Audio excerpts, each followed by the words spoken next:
ऐसे 5 प्रकल्प चलाए जाएं कि एक तो दिव्य जीवन दीक्षा से लोगों को जोड़ा जाए कि खेती करें, व्यापार करें, व्यवहार करें, गृहस्थ भी करें तो भगवान के लिए, सन्यास भी है तो भगवान के लिए।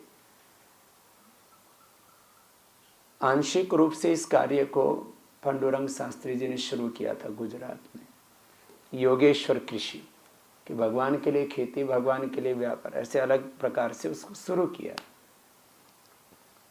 तो ऐसे मैंने सोचा कि ऐसे लोगों को जोड़ा जाए जो भगवान को केंद्र में रख करके जीना चाहते। कोई ना कोई तो केंद्र में होता है, या तो परिवार केंद्र में होता है, पति पत्नी का संबंध, या तो जो है सत्ता केंद्र में होती है। राजनेताओं के लिए पहले ग्राम सभा का सदस्य बनना, फिर लोकसभा का सदस्य बनना, और फिर किसी भी देश में चाहे कहीं प्रधानमंत्री, कहीं राष्ट्रपति, कहीं पार्लियामेंट्री सिस्टम में अलग अलग तरह के, कहीं प्रेसिडेंशियल सिस्टम है, कहीं पीएम की प्रक्रिया है। अमेरिका में प्रेसिडेंशियल सिस्टम है, और जहाँ ब्रिटिश रूल था वहाँ पर ये प्रधानमंत्री का।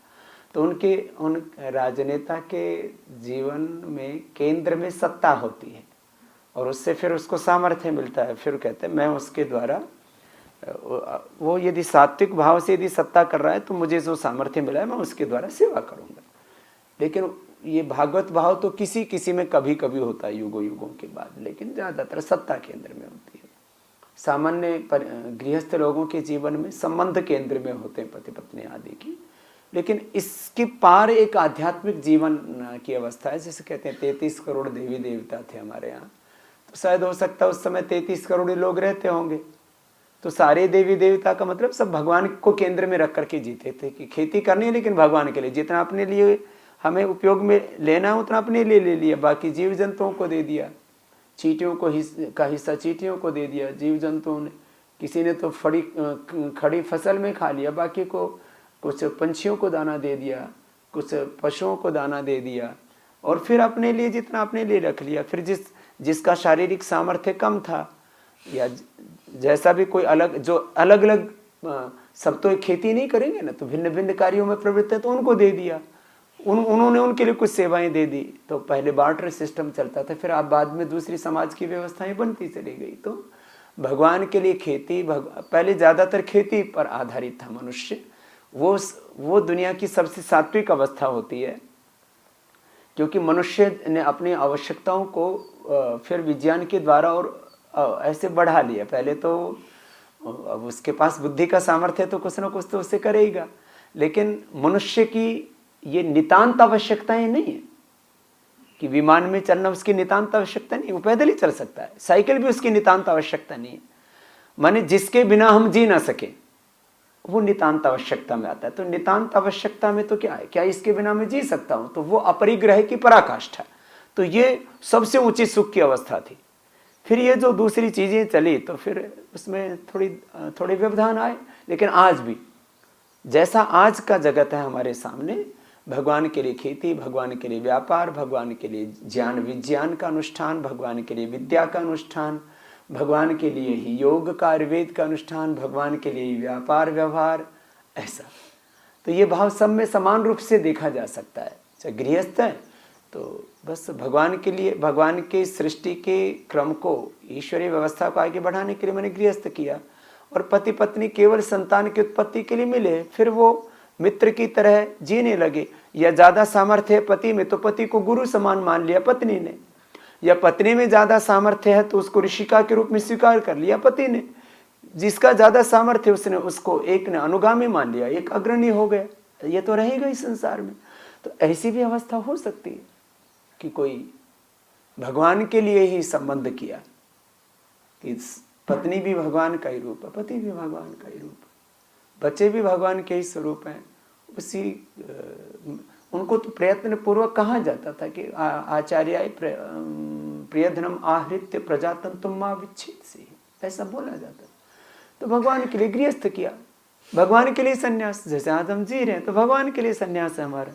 भगवान केंद्र में, सत्ता केंद्र में नहीं है, संपत्ति सम्मान केंद्र में नहीं है, सुविधाएं केंद्र में नहीं है। केंद्र में या तो सत्ता, संपत्ति, सम्मान, संभोग, सुविधाएं, ये 5 चीजें केंद्र में होती हैं। सत्ता,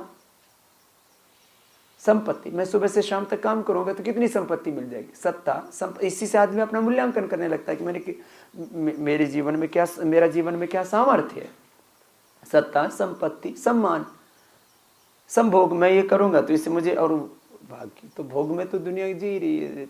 अलोभ और अकाम होना, ये तो दुनिया की सबसे बड़ा सामर्थ्य है। अर्थकामीश्वर शक्तानम धर्म ज्ञानम, धर्म तब प्रतिष्ठित होता है धर्म ज्ञानम विधीयते। अर्थकामीश्वर शक्तानम धर्म ज्ञानम विधि, अकाम होना और अलोभ होना ये दुनिया की सबसे बड़ी उपलब्धि है।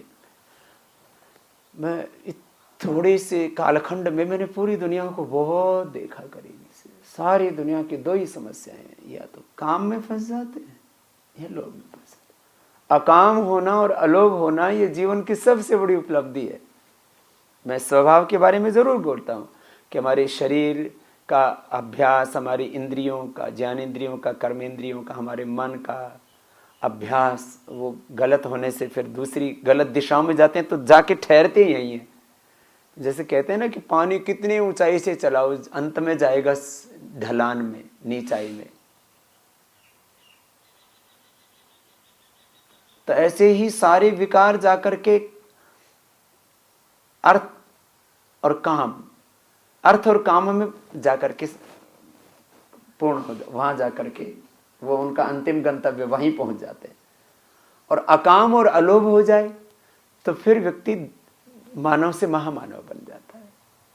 तो मैं कह रहा था कि मैंने ऐसी 5 बातें सोची कि एक तो दिव्य जीवन दीक्षा, ऐसे लोग जो अपने लिए नहीं जीना चाहते, खुद को केंद्र में रख करके नहीं जीना चाहते, भगवान को केंद्र में रख करके जीना चाहते, सत्ता, संपत्ति, सम्मान, संभोग, सुविधाओं को केंद्र में रख करके नहीं, भगवान को केंद्र में रख करके जीने का अर्थ सेवा को केंद्र में रख, मेरे लिए जितना नितांत आवश्यक, जिसको मैं बार बार कहता हूँ श्री अरविंद के 3 पागलपन, कि इस ब्रह्मांड में एक नित्य सत्ता है जो सब जगह अभिव्यक्त हो रही है। मुझे उस सत्ता के साथ में पूरा तादात्म्य स्थापित करना है। भगवान को पाने का मतलब उस सत्ता के साथ लय बना लेना। तो मुझे उस जो मूर्त अमूर्त रूप में सर्वत्र जिसकी महिमा है, जिसकी शक्ति सामर्थ्य है, उस भगवान को मुझे आत्मसात करना, उसके साथ में लयबद्ध होकर के जीना है। दूसरा, मेरी मातृभूमि मेरे लिए माँ है, मुझे इस माँ के ऊपर उपकार नहीं होता है, माँ के प्रति कृतज्ञता, उसके प्रति जो मेरा कर्तव्य है उसको निभाना है। और तीसरा, जितना नितांत आवश्यक है मेरे लिए, अपनी पत्नी को पत्र लिखा था उन्होंने कि मेरे जीवन के 3 पागलपन है, इन 3 के साथ तुम जी सकती हो तो तुम भी इसी भाव में जियो। मेरे लिए जितना नितांत आवश्यक है मैं अपने लिए इस्तेमाल करूंगा, बाकी सब सेवा में अर्पित कर दूंगा।